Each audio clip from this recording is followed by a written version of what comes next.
friends, welcome into the Early Edge NFL Pick Show Week 5 edition, brought to you by BetMGM, the sportsbook born in Vegas. I'm here in the Florida studios with my friend RJ White. We have Larry Hartstein and Will Brinson joining us. As always, fellas, how are we feeling? Week 5, RJ, that's crazy. We're just cruising through the season. How you feeling? Feeling good. Feeling a lot better than I'm sure Ravens fans with all the injuries they're dealing with. And, you know, it's like every NFL season. There's injuries all over the place to deal with. But, yeah, it's interesting that we're already basically feels like a quarter of the way through the season with how early it feels like that we've been doing this pick show. I know. And you talked injuries. We'll get through all of them. We're running through the entire slate. We don't have much time. So let's get it started with Thursday Night Football. We've got the Niners and the Rams.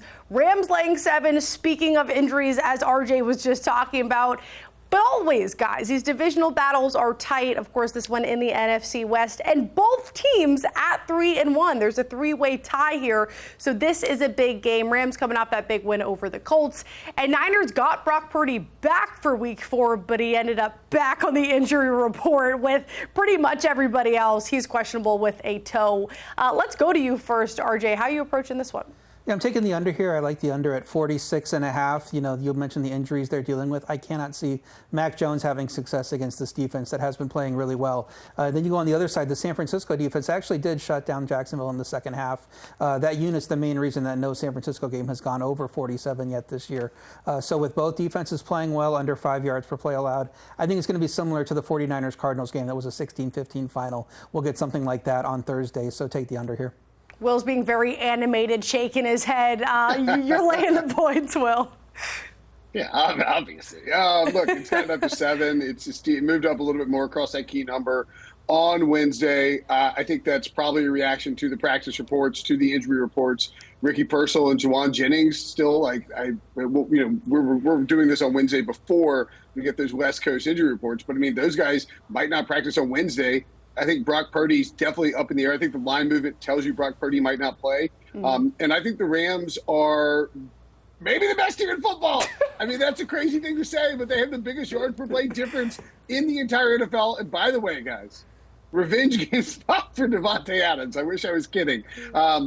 His career against the 49ers, 7 touchdowns in 5 games, 126 receiving yards per game. And for the Palo Alto native, this offseason, he came out and refused to negotiate with the 49ers, told his agents not to talk to them after they lowballed him. I think this is a big spot for Davante Adams, a big spot for Matthew Stafford, and I do like RJ's under. I think the second half goes way under if the Rams have a lead and Sean McVay's running the ball, but I like the Rams to cover the 7 fairly comfortably.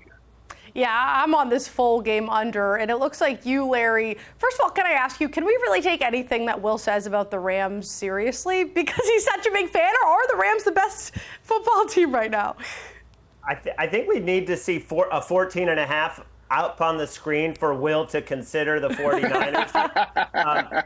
I just like the potential game script against the Mac Jones and a limited offense he could be throwing to Kendrick Bourne and guys like that. I like Kyren Williams to have a big game. We've seen Blake Corum eat into his workload, but Kyren Williams has been so efficient. He had an 85% success rate last week, averaged 6 yards a carry, and now he's facing a 49ers defense that's down some guys beyond Bosa. They have 4 guys that are limited on the injury report among the front 7. The last 2 times he's played on Thursday Night Football, and remember, he only got 13 carries last week in the win against the Colts. The last 2 times, 23 carries and 29 carries on Thursday Night Football, one of those against the 49ers. So give me over 67.5.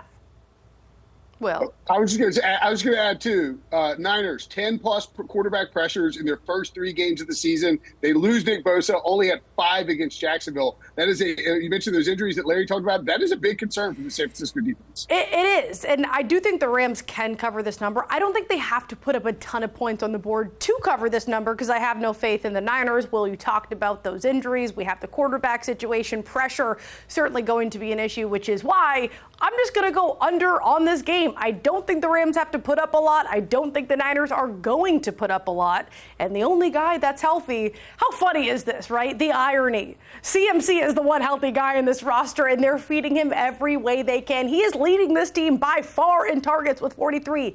Nobody else even has 30. So they're going to lean on him in the short yardage situations, the check downs. They're going to run the ball. I don't see this getting to 47. All right, we ripped through Thursday Night Football, but don't go anywhere, people, because coming up next, we look into the Sunday 1 p.m. games. Vikings, Browns, Raiders, Colts, all that and more here on The Early Edge.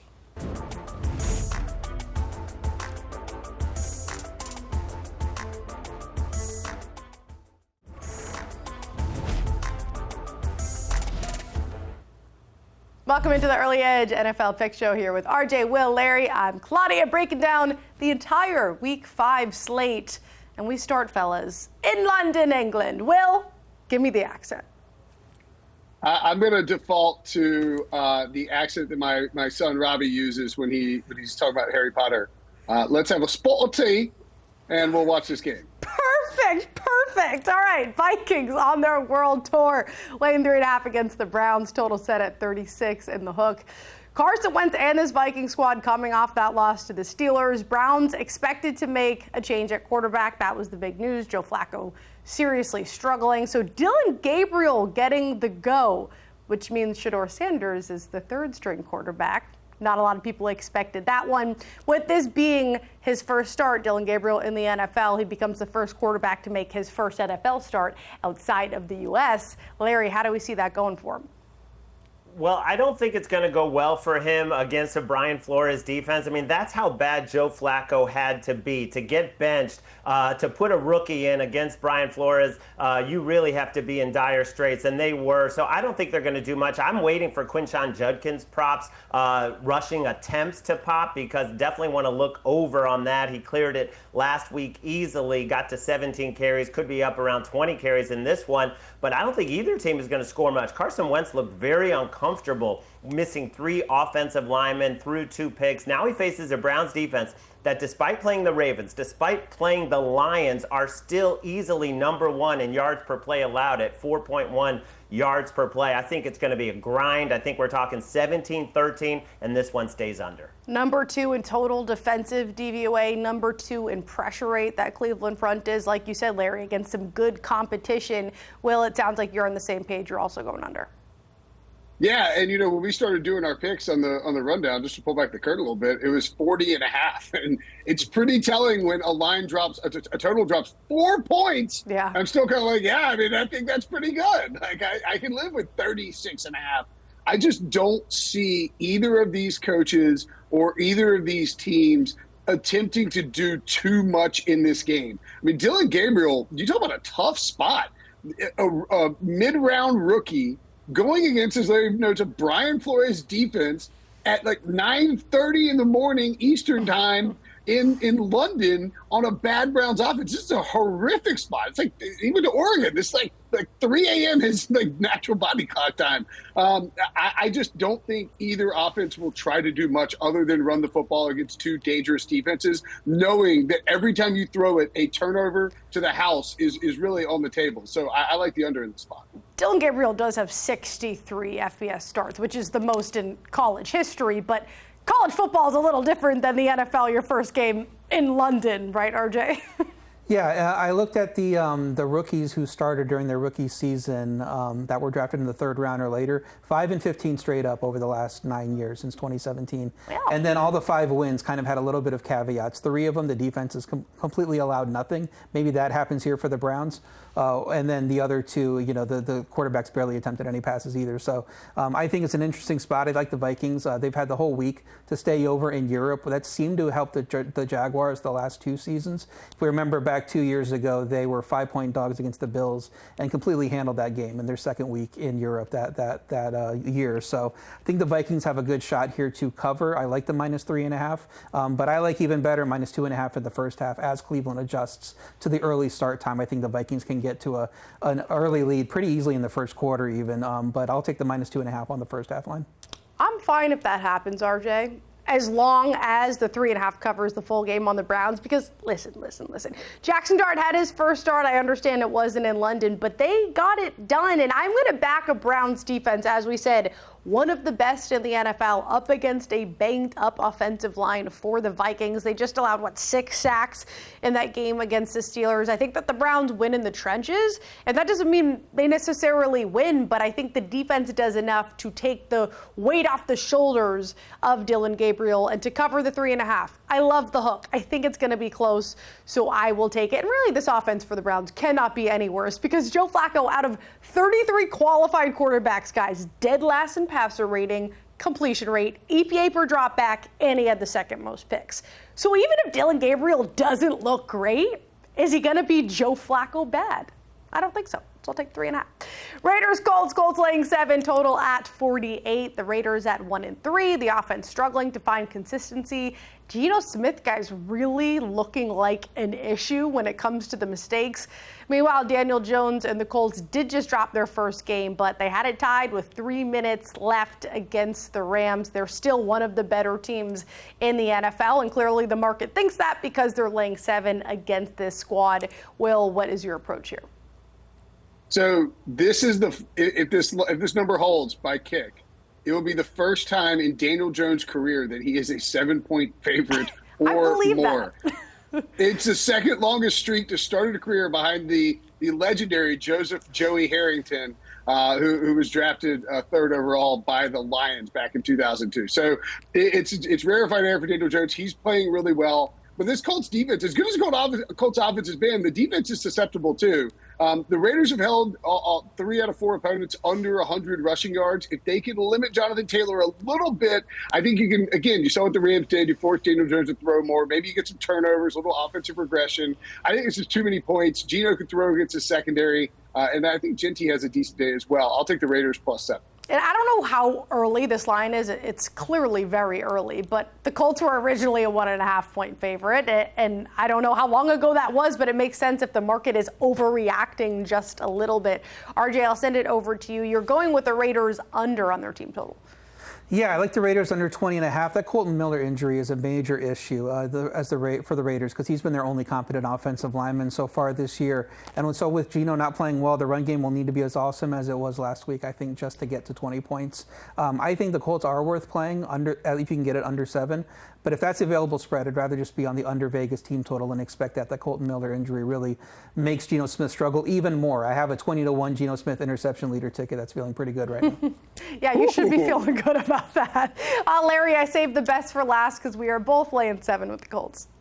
Oh, I appreciate that. And the Raiders losing a key defensive player, their best cornerback, Eric Stokes. I know it's not saying a lot, but you lose a standout on both sides of the ball. You have a quarterback, you have a coach who doesn't trust his quarterback to even try to get closer for the game-winning field goal. Let's just run it up the gut and try a 55-yard field goal at the gun to try to beat the Bears. So he is questioning, should I even risk it with Geno Smith at this point? And the Colts, to me, just outplayed Will's best team in the league, the Rams. I mean, A.D. Mitchell takes 14 points off the board, fumbling into the goal line. Then the holding on Jonathan Taylor's touchdown run, which didn't even affect the run. And then Lou Anarumo forgets to put an 11th player on the field for Matthew Stafford's long touchdown to Tutu Atwell. So this Colts team, to me, averaging an NFL best 6.5 yards per play at home. I think they're going to roll over the Raiders. I'm going to use them in Survivor, but like RJ said, anything less than 7, I like Indy. That graphic, the Raiders 0-7 against teams above 500 over the last 7. Yikes. I don't know what the cover rate is, though, because, again, 7 is a lot of points. You could tease this if you're feeling soft. I'm not, though. I'm going to lay the 7 because it comes down to the fact that the Colts are just the better team with the better performing quarterback right now. I know Geno Smith has his spurts, but right now the turnovers are an issue with 7. The highest turnover-worthy throw rate. He's been sacked 12 times. And he's not even getting pressured that much. They're just getting to him. So it's not entirely the offensive line's fault. Larry just touched on some of the defensive injuries for the Raiders. I just think that the Colts are the better team, and maybe this number is a little bit inflated. But I also think if the Raiders can't get the passing game going, how many more 100-yard, 3-touchdown games are they going to get from Ashton Genty? I don't think that many. Colts are pretty solid against the run, so I'm going to lay the 7. We move on to the Giants and the Saints. Saints laying 2 at home. Saints coming in looking for their first win. Jackson Dart got his first start against the Chargers, got the win. The bad news, Major bad news. We saw a lot of major players out this past week. Malik Neighbors left that game with an injury. He is out for the season with a torn ACL. Larry, how does that change your approach on this Giants squad? Well, I'm looking at a big injury on the other side. The Saints lost their O-lineman, Cesar Ruiz, and that could be an issue against the Giants D-line that got pressure on 27 of 41 dropbacks, a historic number against Justin Herbert and the Chargers. With the way this line has moved, I would take either team, getting a couple of points in a true toss-up. So at this point, I'll be on the Giants. All right, and Will, you're going to grab the points as well? Yeah, I just think that Giants defensive line is a difference maker here. Jackson Dart, the Neighbors thing hurts, but Jackson Dart really infused this team with a lot of energy. I like the Giants in the spot. All right, RJ? Yeah, I'm taking the Giants in a teaser, low total of 41, so points more at a premium here. I did grab the Saints +2 on Monday morning. Felt like the Giants could not be favored on the road in this spot, but now that the line has flipped, I think tease the Giants up is the way to go. And I'm just going to go under because where are the points coming from, people? Spencer Rattler struggling. He's facing a tough defensive front. I like Jackson Dart, but he's not throwing points up on the board. He lost his top weapon. Under for me. All right, we have a few more games to go. Up next, we break down some of the games we missed here and then the rest of the 1 p.m. slate. How about Philly? Not doing much, but they are winning.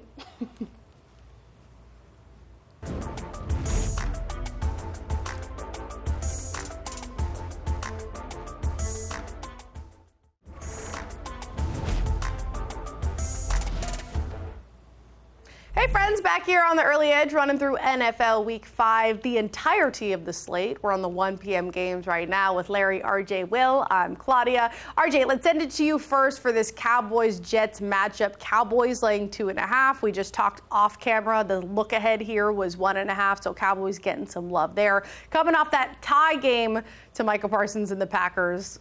Nobody likes that. Why is that a thing? Nobody wants a tie game.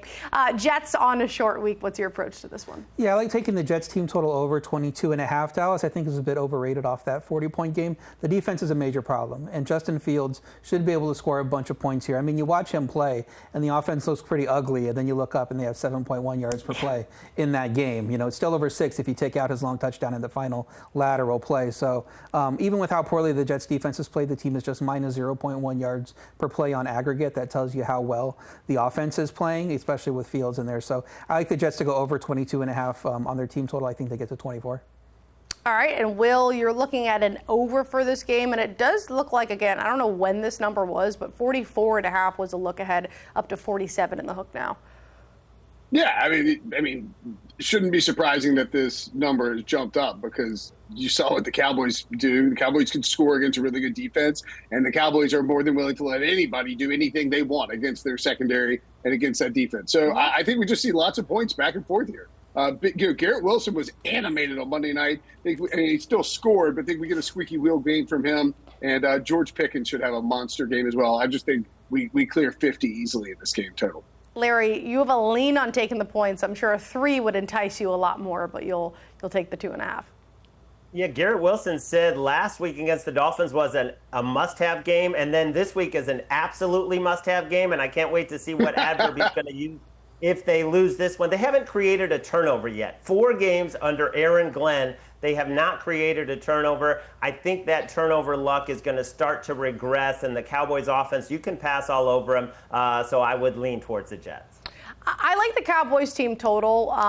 I think the fact that the Jets couldn't get to Tua once with a sack or pick him off is a major issue. Instead, they had 3 fumbles themselves. So they're going to give the Cowboys those extra opportunities, and the Cowboys will make them pay for that. They have a top 5 offense right now, despite, whether you think the 40 points are real 40 points or not. Dak Prescott's leading in yards, completions, a top 4 QBR, and the offense has one of the highest red zone scoring percentages so far. They have 2 40-point games already, whether you think they're sexy or not. 25 points feels very doable against the struggling Jets defense. So that's where I'm going to go over 24 in the hook. Let's move on to the Broncos and the Eagles. Eagles laying 3.5, 43 in the hook is the total here. Broncos at 2-2, also on a short week, coming off a spanking by the Bengals on Monday Night Football. Eagles undefeated. And I didn't mean to throw shade. I know our crew back there are Eagles fans, but the Eagles really aren't doing much. They are not explosive at all. They're not, but they're undefeated, so does it really matter? All of their games within a score, they've been outgained in every game, Will, but they're winning. Yeah. I mean, if you blindly compared resumes of two teams on a yards per play basis, the Eagles are like worse than the Saints on both sides of the ball. Mm-hmm. It's pretty crazy. I think you maybe I don't know if it's like a little regression coming for the Eagles because they do just sort of want to go out there and win these close games and run the football a bunch. I think the Broncos, I know the Bengals are absolute hot trash. I think the Bengals are. I think the Broncos found something on Monday night. Bo Nix looked awesome. I expect him to keep that rolling. I don't know that he's going to light up the Eagles, but I think they keep it within 3.5 here. I like the Broncos. I think it's a little fishy, maybe like a little bit too much here. They have the third fewest yards. The only teams worse, the Titans and the Bengals. So you were spot on with that, Will. And I'm seeing now we're across the board grabbing the points with the Broncos. So Larry, just pile on. Yeah, 28th in net yards per play, but also come out of that win over Tampa with serious injury concerns. Talking about Carter on the D line, Lane Johnson, Tyler Steen. Those are big figures. You have to watch their status. And I think, with A.J. Brown already being sullen and already, sending out those cryptic tweets, this is not a game to get the passing game unlocked against, not with Patrick Surtain and that Broncos pass defense. So I'm with everyone. I'm with the market. This was 4.5. Everybody grab that. I'll still take 3.5. RJ? Yeah, I'm taking the 3.5 too. I am a little bit worried. We said this last year with the Chiefs. They can't keep doing this. The offense isn't playing well. And then all of a sudden you look up and they're just winning every single game and they're doing what they always do. But Philly has a woeful negative 1.2 yards per play aggregate. You could chalk up Denver's Monday Night Football domination to the competition. You don't get a total net yards difference of over 350 yards very often. I think it happened like 12 times in the last 10 years. So I think the Broncos are really emerging as a very good team. I would take this one down to 3 as well. They can't keep doing this. Sorry, Sharon. Our director back there is probably like, why are you guys hating on my Eagles? It's just because it's true. And I think the Broncos are going to win in the trenches. You talked about that injury on the offensive line for the Eagles. Well, the Broncos O-line is doing their job because Bo Nix is not facing a ton of pressure. He has the second lowest pressure rate that any quarterback has faced this season. And the D-line is doing their job. They're hitting quarterbacks at the highest rate. They have one of the highest pressure rates. So I just don't think the Eagles are doing enough. Their games have been far too close. If you're going to give me the hook, I'm going to take it because of the Broncos defense. Don't really love their offense, but I do think that Bo Nix is protected enough. If they can get some of the ground game going, balance out the passing game, they can probably cover. And I know you guys agree because we went across the board there. How about the Dolphins and the Panthers? Dolphins laying 1.5, total at 44 in the hook. Dolphins on a short week without Tyreek Hill, who for some reason was smiling the whole time he was injured, like in the ambulance too. Somebody took I don't know if you guys saw that, a video of him down the highway smiling. Yeah. Man, it's crazy. But anyway, he's out for the rest of the season. Panthers coming off a near 30-point loss to the Pats. Go Pats. Let's go to you first, Will, because I love when you do this. You write a team. So you're taking the Panthers 1.5, and then you have a throwing up emoji. Yeah, it's the throw up emoji play of the week. I know we're on television today, so we can't actually post that in the board, which is probably good. I think if you're for Tyreek Hill, he's like, I don't have to play. I don't have to play for this team anymore, and I still get $160 million. He's like, that's why he's smiling. He's like, I don't care. I'm gonna get surgery and kick into my house. Look, this is just one where it's kind of a gut feel play. The Panthers have been really, really bad, but I don't think Miami is all that great. I could just see Carolina's defense finding a way to create a turnover that they take to the house, and maybe Bryce Young has a decent enough game. Xavier Leggett's out, which is a plus for the Panthers. It's two bad teams. I just think Carolina finds a way to win at home after the Dolphins kind of had their Super Bowl moment against the Jets on Monday. Larry, you don't have a throw-up emoji, but you are going to take the points. I love this spot for the Panthers. They're 0-3 on the road, but at home, their only game so far, 30-0 over the Falcons. Jobs are on the line. Coaches will be fired if they lose this game at home. Bryce Young status, everything is up in the air. This is an all-in spot for the Panthers against a Dolphins team missing its top weapon. He was a big reason why they built the lead over the Jets.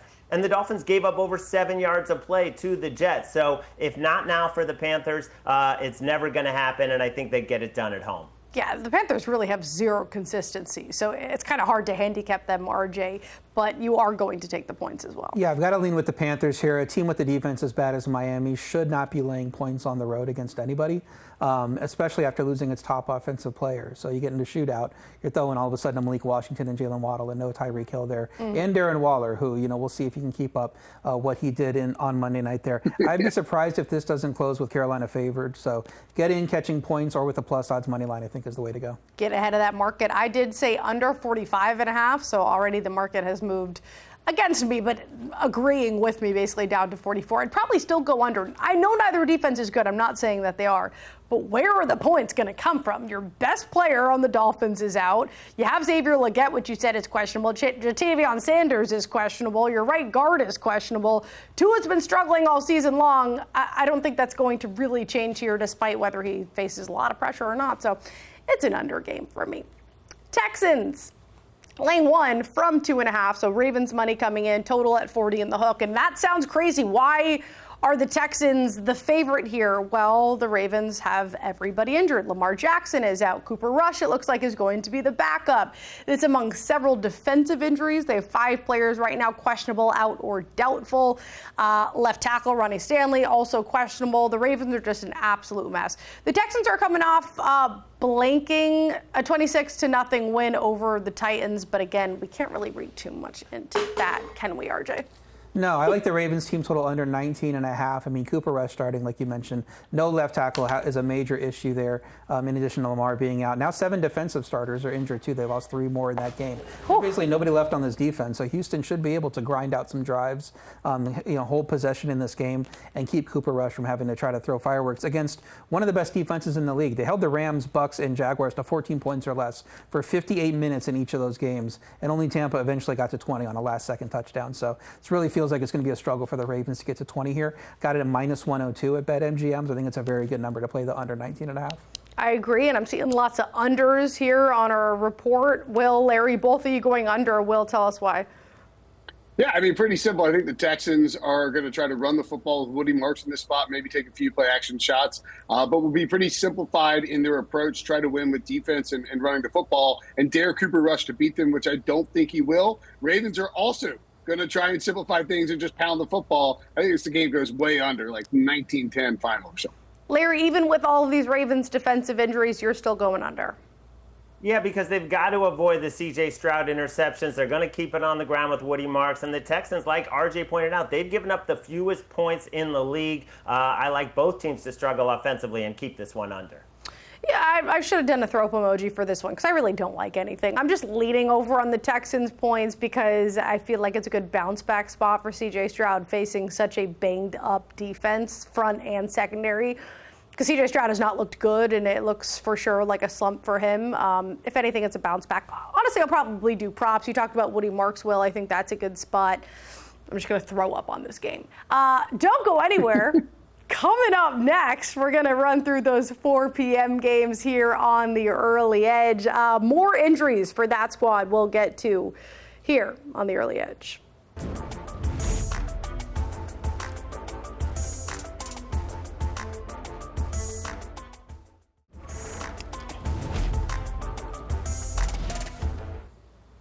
Back here in the Early Edge with Larry, Will, RJ, and Claudia running through the Week 5 slate. Starting with the 4 p.m. games now, Larry, coming to you first. We've got the Titans, we've got the Cardinals. Cardinals laying 7.5. This moved down from 8, not huge, but some Titans money there. Despite putting up 0 points against the Texans last week, but bounce back spot for them. Cardinals have been close games all 4 weeks, and now they got the bad news that Trey Benson, their running back, is out for a minimum of 4 games with a knee. You are still going to lay the 7.5. Yeah, early in the week, I was thinking if this got to 10 or higher, I'd be forced to play the Titans, even a Titans team that when they're on the opponent's side of the field and they're facing a 3rd and long and they haven't scored, they will still run the ball right into the middle of the line and then punt. I mean, Callahan has to be gone. If this is 31-3, he might be gone after this week. But the Cardinals do get some good news with Will Johnson coming back, a lockdown corner. And I think that's going to allow them to bring the pressure. They haven't had enough splash plays from that defense and Josh Sweat, but I think it's going to happen this week against a pathetic incompetent Titans offense. So with the line moving this way, I'll be on Arizona. Pathetic, incompetent. Will, back up your Titans. You're taking the points.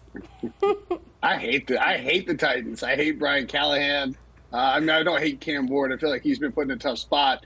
But yeah, look, I think this is just too many points for a Cardinals team that doesn't like to put anybody away. I mean, they had the Panthers dead and buried and decided not to even run the football. They were just kept throwing it. Like, it doesn't make any sense. And I don't like the Titans. This should really be the vomit emoji play of the week. But I will take the Titans over a touchdown. I think Arizona probably wins in a very close game.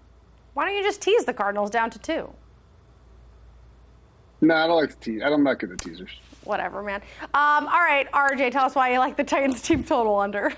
They've scored no touchdowns on the road this year. They played twice on the road. It's been nothing but field goals and field goal attempts. Not even sniffed the end zone there. They've scored just 3 touchdowns all year, all 3 at home. Arizona's allowed 7 touchdowns on the year. 3 came in that Panthers game where they lost 3 cornerbacks, at the same time. It had nobody to defend there. So defense playing pretty well. They're playing the worst offense in the league. Pretty simple there. Just 3 teams since 2000 have had under 4.1 yards per play over a full season. Titans right now are at 3.66. They're nowhere close to that number. It could be one of the worst offenses we've seen this century.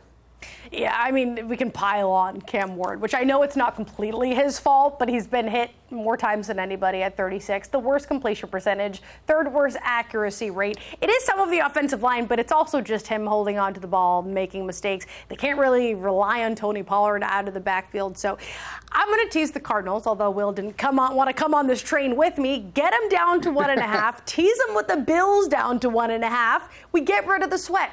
Cardinals are the better team. Titans are awful, but the Cardinals are keeping all of these games close, and I just don't want to sweat a nasty game like this. Bucs, Seahawks. Seahawks laying 3.5, total at 44 in the hook. Bucs coming off their first loss, but kept it within a score against the Eagles. Seahawks, meanwhile, have won 3 straight after their game 1 loss. Will, you're going with the Seahawks, laying over that key number of 3. Yeah, Seahawks are a really good football team.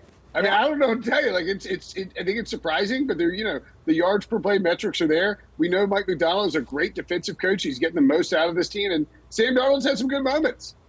They've got enough weapons where I think they can attack the Bucs at their weak spot, which is through the pass. And then on the other side, Bucky Irving is seen in a walking boot on crutches on Wednesday.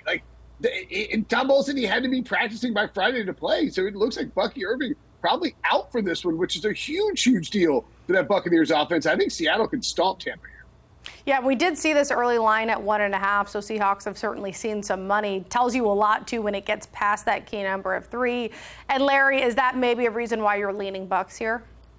Yeah, Baker is 8-2 as a dog against the number when getting a field goal or more. I definitely want to wait and see if I can get a 3. But Will's right. They have the second best point differential in the NFL behind the Lions. And I'm talking about the Seahawks. They've been good on both sides of the ball. The Bucs last week, on a down-to-down basis, they were not very good at all. They had 2 big, long touchdowns, one of those to Irving, one of those to Igbuka. But I don't think you can count on that every single week. And this is a long cross-country trip. So I would lean Seahawks, but I'll wait for a 3. RJ, it's a lean for you, too? Yeah, I'm leaning the Bucs though. Tampa Bay's defense is playing great. Philly had just 4.1 yards per play before that final safety. Baker got on track in the second half, I think, with that limited practice during the week because of his injury. Took him a little time to get into rhythm there, but he looked great in the second half, like I said. Mm-hmm. Seattle seemingly looked great on paper against Arizona, but they almost let the game slip away despite the yards per play differential there. So they're a team I'm not sure can put away good teams. I don't think the line should have moved 2 points off the look ahead. Clearly the market's reacting to the injury, so we'll have to keep an eye on that during the week. But I'm going to probably be leaning Bucs, and if the injury report looks all right, I'm going to play them. And I'll go quickly here. Seahawks, I agree with you, Will. They look like one of the best teams in football, but they also really haven't faced anybody. Nobody's put up more than 20 points, but what were those offenses really? They are number 1 in defensive DVOA, even with guys hurt. Now they're healthy for the most part outside of DeMarcus Lawrence, but how much can we really look into that? All that said, K-Dotton, okay? Props are not out yet, and the targets haven't been there. But Mike Evans is out. Bucky Irving is out. They're going to have to use him.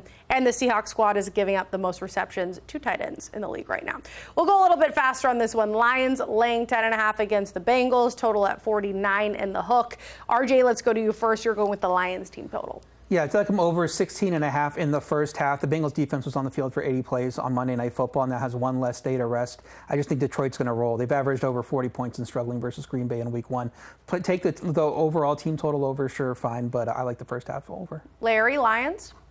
Yeah, the Bengals have been outscored 76-13 with Jake Browning. And just remember how bad Bo Nix looked the first 3 weeks, and then he got to play the Bengals, and he looked great. 329 yards and 2 touchdowns. Lions roll. Yeah, I love the Lions team total. I'll talk about that later. Will, tell us why you like Detroit. Yeah, don't sleep on the fact that David Montgomery, bit of a homecoming for him, and he's going to have his paralyzed younger sister who get to see him for the first time in the stands for this game. I think he's going to score a couple touchdowns. And they won't be shy about feeding him near the goal line, nor running it up, getting out of Dodge. They got at KC next week. I think Lions crush here. Will with the storylines. I love it. All right, Commanders, Chargers. Chargers laying 3, total at 48. Chargers obviously coming up that loss to Jacksonville and the Giants. Probably some motivation here, RJ. You're leaning on the under total. Yeah, the offensive line for the Chargers in a bad state with Joe Walton now out. The entire second half for Chargers offense last week boiled down to just one good Hampton run. Don't know that they're going to score a ton of points, and they have a great defense, 4th in EPA per play. So I think this game stays under 48. And obviously no Jaden Daniels or Terry McLaurin last week. They both sound like they may be playing in this game. Larry, how are you approaching this? Jaden is a full go. Jaden is a full go. Okay. Okay. Yeah. Will, let me send it to you then. How are you approaching this one? So I'm going to take the Chargers, naturally. The offensive line is absolutely a concern for the Chargers, but I think they'll scheme up. I think Greg Roman and Jim Harbaugh with after an embarrassing loss, they'll scheme up some stuff here. Quick hitters to Quentin Johnson, to Keenan Allen, Ladd McConkey, get the ball out of Justin Herbert's hands fast against a bad Washington pass D. I think the Chargers bounce back here. Larry, I was sending it to Will because I thought he was going to talk about the Commanders, but you will do that for us. Well, Will does that. He'll just jump in and take my segment. But, I mean, they're bringing guys in off the street trying to see who can play offensive line. When you don't have Joe Alt, you don't have Rashawn Slater, you probably don't have Mekhi Becton. A 68% pressure rate is something we've never seen, and that's what they allowed last week. And Jaden Daniels will be back. Not sure about McLaurin, but either way, Debo's playing great football for the Commanders. I think it's a tight game. I'll take a full 3. All right, and I was going to tease this at 2.5 with the Commanders, but I want to make sure I'm getting the wrong 2 key numbers, so I'm going to stay away. There we go. That's English. We'll be right back. Don't go anywhere because we've got Sunday Night Football. We've got Monday Night Football, and we've got Best Bets. And that guy, Josh Allen, he's pretty good.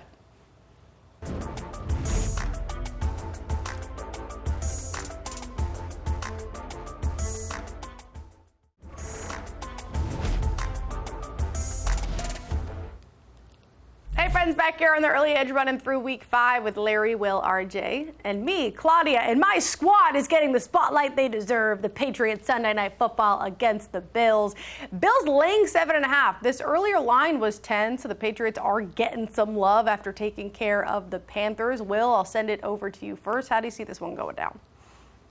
Yeah, I mean, I'll take look, it worries me to get in front of the Bills against any division opponent because they like to run up the score. But Buffalo, with all these injuries on defense, has looked kind of content to have a lead and just sort of like sit on it and just get out of Dodge with wins and just stack those, knowing what's going on with all the other top contenders in the AFC. Patriots look much better on offense. Think that continues in this game. They can score enough to backdoor. Worst case, I'll take the Pats plus 7.5. I mean, they were tied with Miami, the Bills, at the top of that fourth quarter 2 weeks ago. They let the Saints sort of hang around at the top of the fourth quarter as well. So the 10 certainly felt like a lot. Getting past that key number of 7 still feels like a lot for what looks like a good Pats team to me, Larry. Yeah, this is a team on the rise that should be on a 3-game win streak, except for the 4 lost fumbles against the Steelers. Christian Gonzalez is back to help that pass defense, and this is a good opportunity for Travion Henderson to get going because the Bills allow 6 yards a carry. So I think the Patriots can keep this close because the Bills, like Will said, they're just going to rack up the wins and be the number 1 seed, but they're not going to be looking to get any huge blowouts given the injuries. RJ, you're teasing the Bills, which is exactly what I'm doing as well. Yeah, I think that the line should be higher, so I should be all over the Bills here, but I am worried about that defense, like you're talking about with the injuries, allowing a backdoor cover. Tease it down to -1.5. Don't have to worry about it. Just expect them to win the game here. I don't know. They let Tua and Spencer Rattler keep this game close. Now enter Drake May, who's the league leader in completion percentage. 7 touchdowns to just 2 interceptions. As efficient and accurate as any quarterback in the game right now. Ground game still getting sorted. Defense could be better, but I think there's some upside. And no, I'm not a homer. I just feel like this is too many points, which is why the Patriots can keep it close. But I'm still going to tease down the Bills because Josh Allen, Chiefs laying 3.5 against the Jags. 46.5 is the total here. Chiefs coming off that win over the Ravens. Jags coming off their 3rd win. RJ, you're leading the Jags with the points. Yeah, the defense has been a takeaway machine through 4 weeks, but it's also playing well at home while ranking 2nd in EPA per play overall. Chiefs offense looked like it righted the ship on paper, but we talked about those Ravens defensive injuries, so not quite sure yet, and we know they're just a little bit of way back from getting Rashee Rice. So I think I'm not ready to make the Chiefs more than a field goal road favorite against a team that has played well like the Jaguars. We're seeing Jags across the board, Will. Yeah, I mean, this is a good Jaguars team, right? We're maybe not a not terrible Jaguars team. 3-1, home game on Monday Night Football. That place is rowdy. It'll be loud. And to RJ's point, yeah, the Chiefs look a lot better, and they're getting there. They're getting Rashee Rice back next week, but I mean, or after next week. But like they still aren't this like behemoth offense, and the Jaguars defense is much better than the Ravens defense right now. I'll take the 3.5. They're 3rd in DVOA on defense. Jacksonville, they lead in takeaways, 13, 9 interceptions, which isn't an issue for the Chiefs, but we could see that come to a head here because Mahomes is facing all of the pressure in the world. He's scrambling at the highest rate. He has nobody to throw to, and nobody's coming out of the backfield. He's leading the team in rush yards. So, yeah, getting over this key number, I also lean the Jags. Let's get into best bets before we do week 5. Let's take a look at the past weeks. And Claudia is 3-1. Let's go. Sorry, the other shows I'm doing bad on best bets, so like I gotta do a little run around here. Will 2-2 overall, Larry 2-2 overall, and RJ, sharpest guy I know, just in this. Bad, what do we call it? We're fine. I'm on a record on sports. He's like pretty awesome. I'm not worried about it. That's what I'm saying. That's why I hate these small sample shows. Anyways, with that, RJ, what do we got this week? I like the Ravens team total under 19.5. Talked about it earlier. Just can't see that offense with Cooper Rush scoring a bunch of points against this Houston defense. So give me the Ravens under. And that is a good point. Go check out SportsLine because all of these plays and more you can find there and the records, and you'll see RJ is in the green. Larry, what do you got this week? Yeah, I would never question RJ, and not just because he's my boss, but because he is the NFL authority. I'm going to stick to a prop which worked for me last week. I'm going to Kyren Williams over 67.5 on Thursday Night Football. We have a great game script. He's averaged 26 carries in his last 2 Thursday night games, and I like that Sean McVay only gave him 13 carries last week. He should be fresh to run over the 49ers. All right, Will, go with the Seahawks? Sorry, I was laughing at that wry smile from RJ when Larry said he's my boss. Look, I was going to go with the Seahawks. I want to change mine to Devontae Adams anytime touchdown. Get it out of the way Thursday night. Get some plus money. I think it's come down a little bit. I think it's a stone cold mortal lock, given the way he's been playing, how Matthew Stafford's been playing, and his record against the Niners. Stone cold mortal. Okay, I don't know if I'm that close with the Lions team total, but that's where I'm going to go, over 30 in the hook. Larry found it around even money today, which I love. This Bengals defense pretty much as bad as we thought it would be, allowing 30 a game, allowing over 400 yards a game. And this Lions squad hitting their team total, 3-1 to the over. And if Carson Wentz can drop almost 50 on this Bengals squad, I think Jared Goff and this passing game can do the same. You have the two-headed monster out of the backfield, top protection, limiting mistakes. I love the Lions over on the team total. How much time do we have left? 40 seconds, RJ. Quick look ahead for week 6. Panthers plus 3.5 against the Cowboys. If the offense has a pulse against an awful Dolphins defense, it's kind of hard for them to catch less than more than 3 against an equally bad Dallas defense. Look at that. We fit it all in. All right, for Larry, Will, RJ, I'm Claudia. Thanks for hanging out with us here on The Early Edge. Don't forget to check out The Early Edge Monday through Friday, every day at 10 a.m. Scan that QR code to watch now, listen now. We'll see you next time. Have a good day.